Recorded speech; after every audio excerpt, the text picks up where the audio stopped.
হলো বদর যুদ্ধ। আলোচনায় যাওয়ার আগে বদর যুদ্ধের সারসংক্ষেপটা একটু বলি।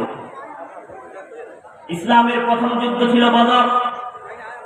বদর প্রান্তরে যখন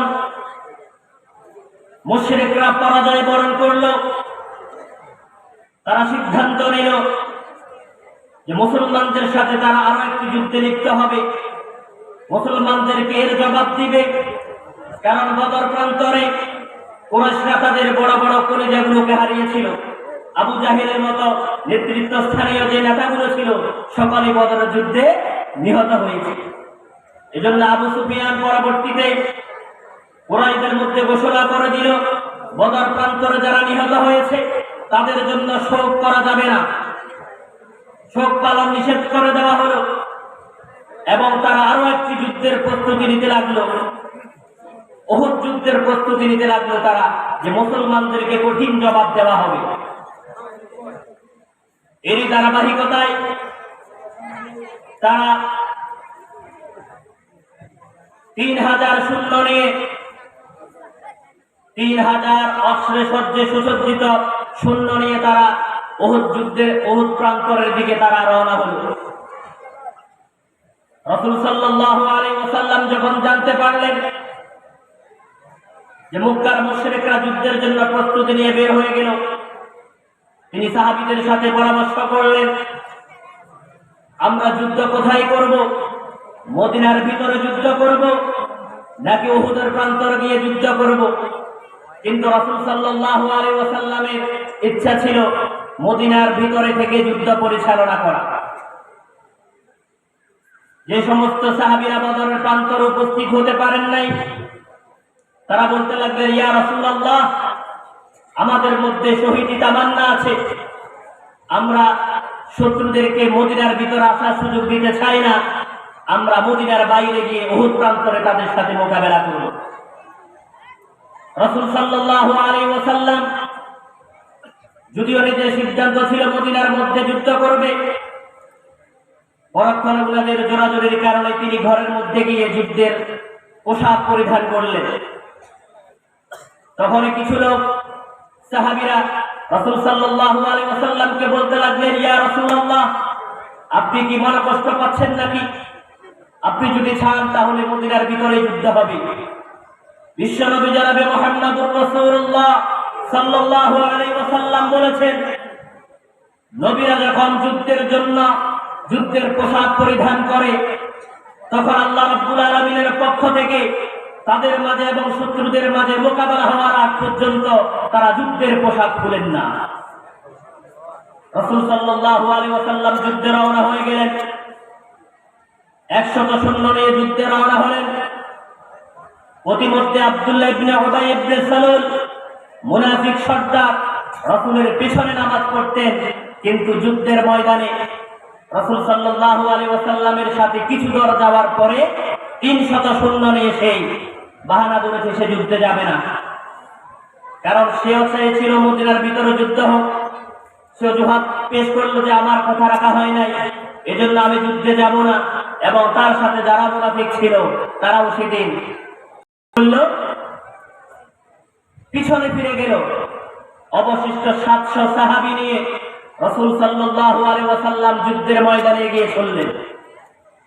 কারণ আল্লাহ রাব্বুল আলামিন বলেছেন, وَمَن يَتَّقِ اللَّهَ يَجْعَل لَّهُ مَخْرَجًا।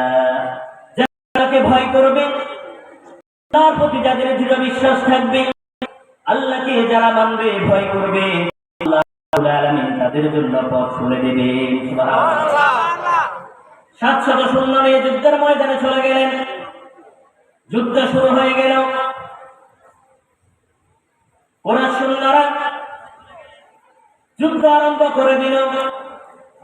রাসূলুল্লাহ সাল্লাল্লাহু আলাইহি ওয়াসাল্লাম 50 জন তীরন্দাজ বাহিনীকে গিরিপথের দায়িত্ব দিলেন। যে পাঁচটি খুবই গুরুত্বপূর্ণ ছিল গিরিপথ, এই পথ দিয়ে যে কোনো মুহূর্তে শত্রুরা আক্রমণ করতে পারে, তীর নিক্ষেপ করতে পারে, পাল্টা আক্রমণ চালাতে পারে। এজন্য বিশ্বনবী আব্দুল্লাহ ইবনে জুবাইর রাদিয়াল্লাহু তাআলা আনহুর নেতৃত্বে 50 জন তীরন্দাজ বাহিনীকে সেখানে নিয়োজিত করলেন এবং তাদেরকে সতর্ক করলেন, শুনে রাখো, জয় পরাজয় যেই দিকে যাবে, আমার নির্দেশ না পাওয়া পর্যন্ত তোমরা এই গিরিপথ থেকে কোথাও যাবে না। এমনকি যদি শোনো আমি যুদ্ধের ময়দানে শহীদ হয়ে গেছি, তারপরে তোমরা এই গিরিপথ থেকে যাবে না, এই গিরিপথে কঠিন পাহারায় তোমরা নিয়োজিত থাকবে। রাসূল সাল্লাল্লাহু আলাইহি ওয়াসাল্লাম তাদেরকে দায়িত্ব দিয়ে চলে আসলেন। যুদ্ধ আরম্ভ হয়ে গেল। প্রাথমিকভাবে 3000 সৈন্যর সাথে মাত্র 700 সৈন্য নিয়ে রাসূল সাল্লাল্লাহু আলাইহি ওয়াসাল্লাম যুদ্ধ আরম্ভ করে দিলেন। প্রাথমিকভাবে মুসলমানদের দিকে যুদ্ধের জয় আসলো। মুসলিমরা প্রাথমিকভাবে জয় লাভ করল। যখন মুসলিমরা জয় লাভ করল, কুরাইশ মুশরিকরা তারা পিছু হটতে লাগলো। যুদ্ধ ময়দানে ছিল আর বাহিনীরা গনিমতের মাল সংগ্রহ নিয়ে ব্যস্ত হয়ে গেল। গনিমত সংগ্রহ করো। গনিমত নিয়ে তারা যখন ব্যস্ত হয়ে গেল, ওই যে রাসূল সাল্লাল্লাহু আলাইহি ওয়াসাল্লাম 50 জন তীরন্দাজ বাহিনীকে গিরিপথের দায়িত্বে দাঁড় করিয়ে দিলেন, তারাও এই দিকে আওয়াজটি শুনতে পেলেন। তারা লক্ষ্য করলেন মুশরিকরা পিছু হটে গেল এবং তাদের মুসলিম ভাইরা যুদ্ধের গনিমতের মালগুলো সংগ্রহ করতে লাগলো। এই সুযোগে তারাও সেই গিরিপথ ছেড়ে দিয়ে বলতে লাগলো গনিমত গনিমত। তারা সেই গুরুত্বপূর্ণ জায়গায় গিয়ে রাসূলের নির্দেশনাকে অমান্য করে চলে আসলো। আব্দুল্লাহ ইবনে জুবাইর রাদিয়াল্লাহু তাআলা তাদেরকে নিষেধ করলেন, তোমরা কি রাসূলুল্লাহর নির্দেশ ভুলে গেছো? রাসূল কি তোমাদেরকে নিষেধ করে নাই? রাসূল কি তোমাদেরকে এখানে থাকতে বলে নাই? কেন তোমরা চলে যাচ্ছ? তারা বলল, জয় আমাদের হয়েছে, সুস্পষ্ট ভাবে দেখা যাচ্ছে আমরা বিজিত হয়েছি, তাহলে এখানে আর বসে থাকার কাম কি, আমরা চলে যাই, গনিমত সংগ্রহ করি। এবং তাদের মধ্যে আরো একটি চিন্তা আসলো। তারা ভাবতে লাগলো, যারাই মাঠের মধ্যে গনিমত সংগ্রহ করছে, মনে হয় তারাই গনিমতের মাল পাবে। আমরা যেহেতু গনিমতের মাল সেখানে সংগ্রহ করতে পারছি না, আমরা হয়তো সেটা থেকে বঞ্চিত হব। এই চিন্তা থেকেও তারা সেদিন গিরিপথের পথ থেকে চলে আসলো। যখনই তারা গিরিপথ ছেড়ে দিল, খালিদ বিন ওয়ালিদ তিনি গিরিপথের অপর প্রান্তরে অপেক্ষা করছিলেন ঘোড়া নিয়ে। যখনই দেখতে পেলেন সৈন্যরা গিরিপথ ছেড়ে দিয়ে চলে গেলেন, তিনি দেখলেন এখনই মুসলমানদেরকে আক্রমণ করার সুযোগ। তিনি প্রচন্ড ক্ষিপ্রতার সাথে প্রচন্ড আক্রমণাত্মক হয়ে সৈন্যদেরকে এক করে প্রচন্ড ভাবে সেখান দিয়ে আক্রমণ শুরু করলো। আব্দুল্লাহ ইবনে জুবাইর রাদিয়াল্লাহু তাআলা জীবনের শেষ মুহূর্ত পর্যন্ত সেখানে তার লড়াই করেছিল। কিন্তু আব্দুল্লাহ ইবনে জুবাইরের সাথে মাত্র 10 জন ছিল, আর বাকিরা গনিমতের মাল সংগ্রহের জন্য চলে আসলো। আব্দুল্লাহ ইবনে জুবাইর রাদিয়াল্লাহু তাআলা আনহু এই 10 জনকে নিয়ে যুদ্ধ পরিচালনা করলো। খালিদ বিন ওয়ালিদের প্রচন্ড আক্রমণে তারা শাহাদাত বরণ করলো। এরপরে খালিদ বিন ওয়ালিদ যুদ্ধের ময়দানের দিকে চলে আসলো। এক পাশ থেকে মুসলমানদেরকে পরিপূর্ণভাবে ঘেরাও করে ফেলা হলো। অপর প্রান্ত থেকে কিছুক্ষণ আগে যারা যুদ্ধের ময়দান থেকে মুশরিকরা পিছু হটলো, তারাও বিষয়টা লক্ষ্য করলো খালিদের আক্রমণের কারণে অমুসলিম বাহিনীরা আবার রুখে দাঁড়ালো। তখন তারা সেই দিক থেকে তারাও রুখে দাঁড়ালো। দুই পাশ থেকে অতর্কিত হামলার মুসলমানরা দিক বিদিক হয়ে গেল। এদিক সেদিক তারা ছোটাছুটি করতে লাগলো, দিশেহারা হয়ে গেল। দুই দিকের আক্রমণে মুসলমানরা এদিক সেদিক ছোটাছুটি করতে লাগলো। হঠাৎ করে যুদ্ধের ময়দানে ঘোষণা আসলো, আল্লাহর নবী সাল্লাল্লাহু আলাইহি ওয়াসাল্লাম শাহাদাত বরণ করলেন। এক মুশরিক রাসূলকে আঘাত করেছিলেন।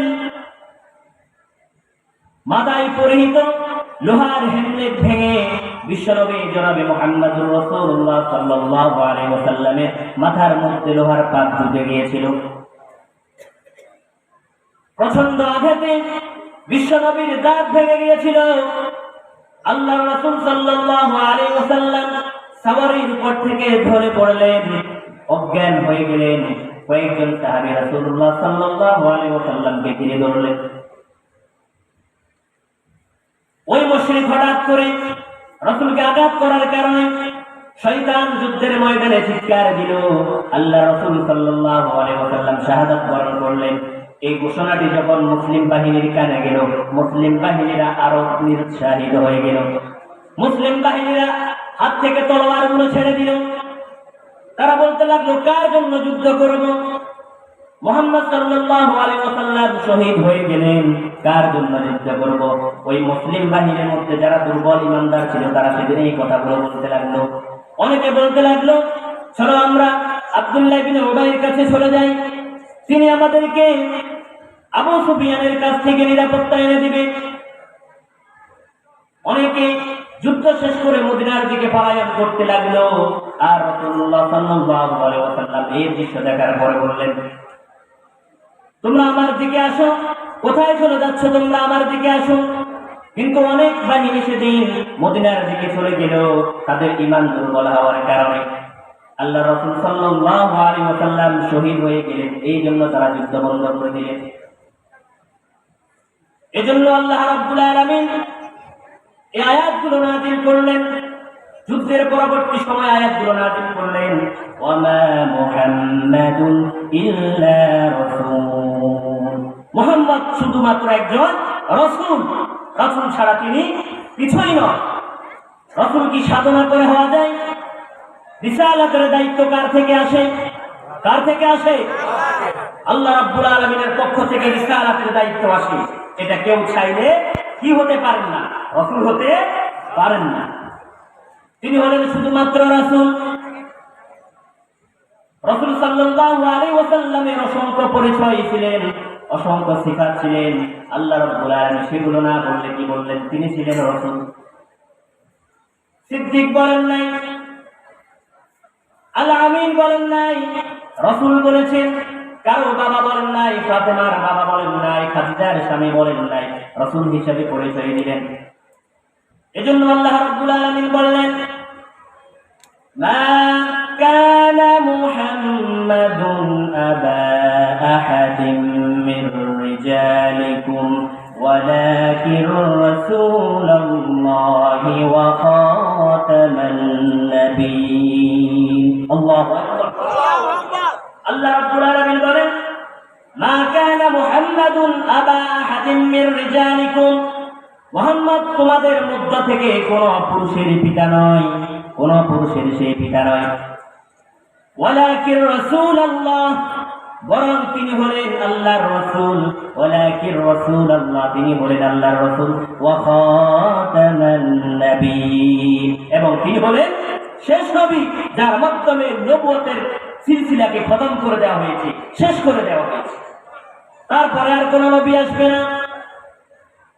ওয়া খাতামান নাবিয়্যিন, নবুয়তের সিলসিলাকে খতম দেওয়া হয়েছে। আল্লাহ রাসূল সাল্লাল্লাহু আলাইহি ওয়াসাল্লাম পরিচয় দিলেন, তিনি হলেন রাসূল। আল্লাহর নবীগণের যে যার কাছে আল্লাহর নবী দাওয়াত দিয়েছেন, প্রথমে নিজের পয়গম্বরের ঘোষণা দিয়েছেন, নিজের নবুয়তের ঘোষণা দিয়েছেন। আল্লাহ রাব্বুল আলামিন মুহাম্মদ সাল্লাল্লাহু আলাইহি ওয়াসাল্লামকে বলেছেন, কুল ইয়া আইয়ুহান নাসু ইন্নী রাসূলুল্লাহি ইলাইকুম জামিআ। জামিআ, হে মুহাম্মদ সাল্লাল্লাহু আলাইহি ওয়াসাল্লাম, আপনি ঘোষণা করে দিন, আপনি মানুষকে জানিয়ে দিন, আরব অনারব মানুষকে, সারা পৃথিবীর তামাম পৃথিবীর মানুষকে জানিয়ে দিন। ইয়া আইয়ুহান নাস, হে মানব মণ্ডলী, ইন্নী রাসূলুল্লাহি ইলাইকুম জামিআ, আমি তোমাদের সকলের প্রতি আল্লাহর পক্ষ থেকে রাসূল হয়ে এসেছি, রিসালাতের দায়িত্ব নিয়ে এসেছি। সুবহানাল্লাহ, সুবহানাল্লাহ, রিসালাতের দায়িত্ব নিয়ে এসেছি। কত বিশাল পরিচয়, বিশাল মর্যাদা আল্লাহ রাব্বুল আলামিন মুহাম্মদ সাল্লাল্লাহু আলাইহি ওয়াসাল্লামকে দিলেন। এরপরে ঈসা আলাইহিস সালামের কথা শুনুন। ঈসা আলাইহিস সালামের যে নবুয়তের তিনি ঘোষণা দিলেন, আল্লাহ রাব্বুল আলামিন সেটাকেও কোরআনে কোট করলেন। আল্লাহ রাব্বুল আলামিন বলেন, ইয়া বানি ইসরাঈল ইন্নী রাসূলুল্লাহি ইলাইকুম। ঈসা আলাইহিস সালাম তার সম্প্রদায়ের লোকদেরকে বললেন, তার কওমের লোকদেরকে বললেন, ইয়া বানি ইসরাঈল, হে বনি ইসরাঈল জাতি, ইন্নী রাসূলুল্লাহি ইলাইকুম, আমি তোমাদের কাছে রাসূল হয়ে এসেছি। সুবহানাল্লাহ। আগেকার প্রত্যেকটি নবী রাসূলগুলো সুনির্দিষ্ট জাতির জন্য এসেছে, সুনির্দিষ্ট সম্প্রদায়ের জন্য এসেছে, সুনির্দিষ্ট কওমের জন্য এসেছে, তাকে রিসালাতের দায়িত্ব, নবুয়তির দায়িত্ব দিয়েছে। কিন্তু মুহাম্মদ সাল্লাল্লাহু আলাইহি ওয়াসাল্লামকে সারা পৃথিবীর বিশ্বের মানুষের জন্য পাঠিয়েছে। রাসূলুল্লাহি ইলাইকুম জামিআ ওয়া মা আরসালনাকা ইল্লা রাহমাতাল লিল আলামিন। হে আমার প্রিয় হাবিব, সারা পৃথিবীর মানুষের জন্য, সারা পৃথিবীর জন্য রহমত স্বরূপ করে আপনাকে প্রেরণ করেছি। সুবহানাল্লাহ। আর অন্যান্য জাতির, অন্যান্য যে নবীরা ছিলেন সুনির্দিষ্ট কওমের জন্য ছিলেন, কিন্তু মুহাম্মদ সাল্লাল্লাহু আলাইহি ওয়াসাল্লাম ছিলেন কি সারা পৃথিবীর জন্য। এরপরে মুসা আলাইহিস সালাম তার সম্প্রদায়কে কি বললেন? وَإِذْ قَالَ مُوسَى لِقَوْمِهِ يَا قَوْمِ لِمَ تُؤْذُونَنِي وَقَدْ تَعْلَمُونَ أَنِّي رَسُولُ اللَّهِ إِلَيْكُمْ। আল্লাহু আকবার। মুসা আলাইহিস সালাম তার সম্প্রদায়দেরকে বললেন, وَإِذْ قَالَ مُوسَى لِقَوْمِهِ, স্মরণ করো সেই সময়ের কথা যখন মুসা তার সম্প্রদায়দেরকে বললেন, মুসা আলাইহিস সালাম তার সম্প্রদায়কে বললেন, লিমা তুযুনানি, কেন তোমরা আমাকে কষ্ট দিচ্ছ?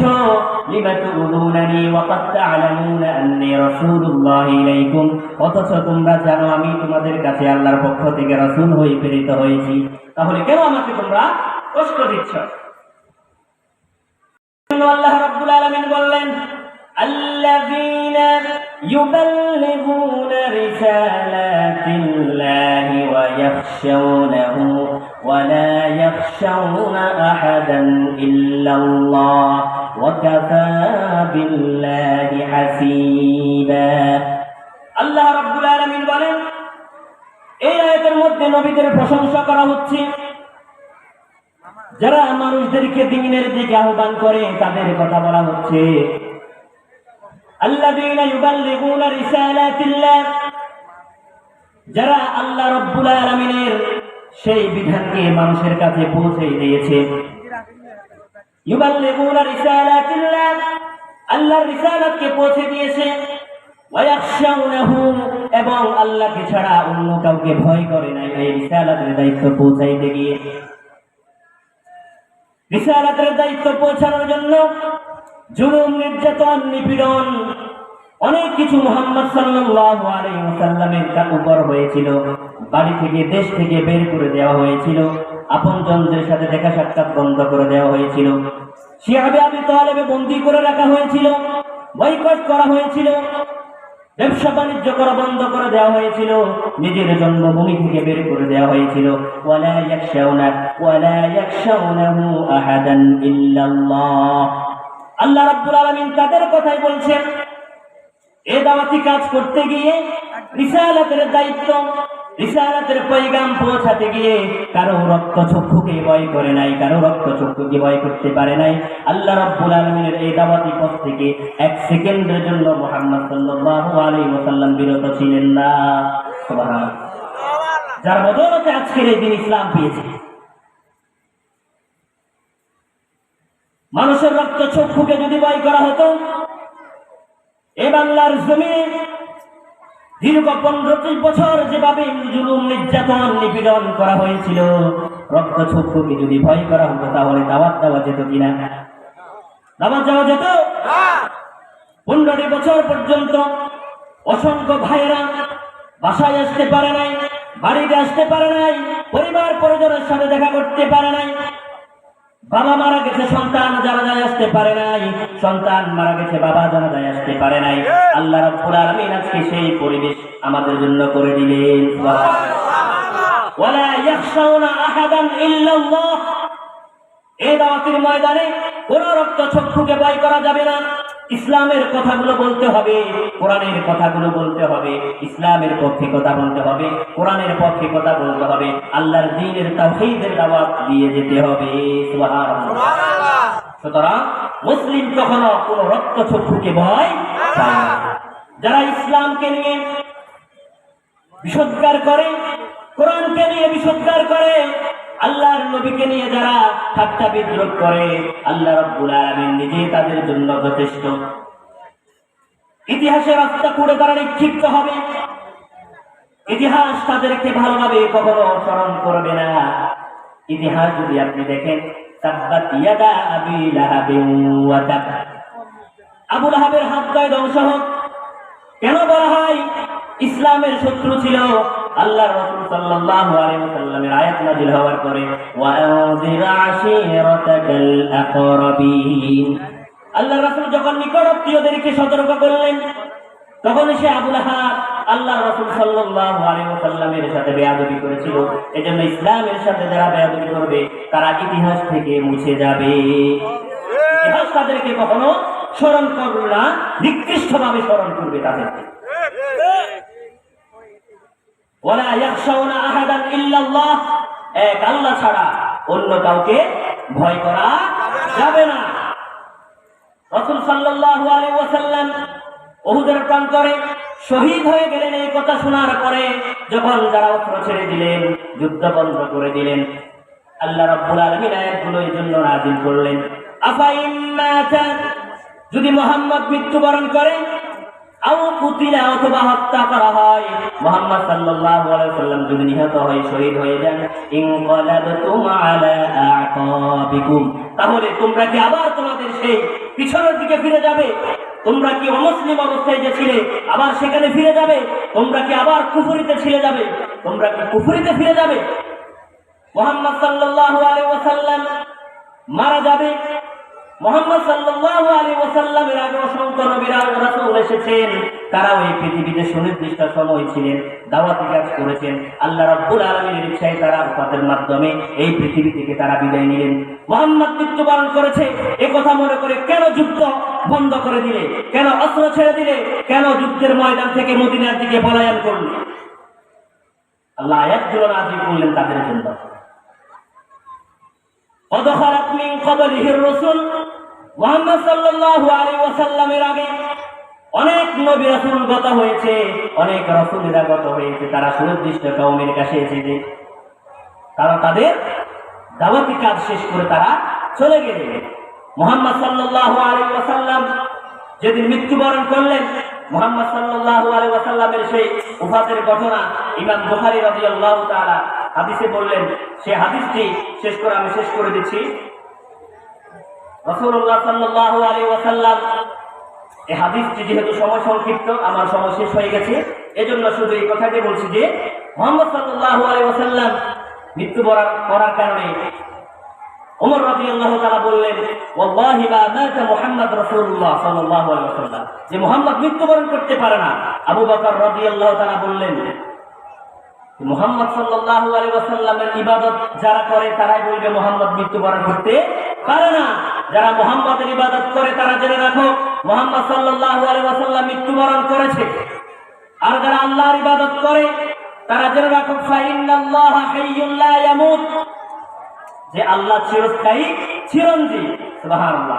সুতরাং মুহাম্মদ সাল্লাল্লাহু আলাইহি ওয়াসাল্লাম ওনার নবুয়তি জিন্দেগি শেষ করে, ওনার মিশন শেষ করে পৃথিবী থেকে উনি দিনকে পরিপূর্ণ করে দিয়ে গেলেন। বাকি দিনগুলো কারা করবে? দিনের আঞ্জাম আমাদেরকে করতে হবে। দিনের জন্য কাজ নাকি আমাদেরকে করতে হবে? সম্মানিত উপস্থিতি, যে কথাগুলো বলেছি এই কথাগুলো আল্লাহ তাআলা আমাদেরকে আমল করা তৌফিক দান করুন। ওয়া মা তাওফীকি ইল্লা বিল্লাহ। আসসালামু আলাইকুম ওয়া রাহমাতুল্লাহি তাআলা ওয়া বারাকাতুহু।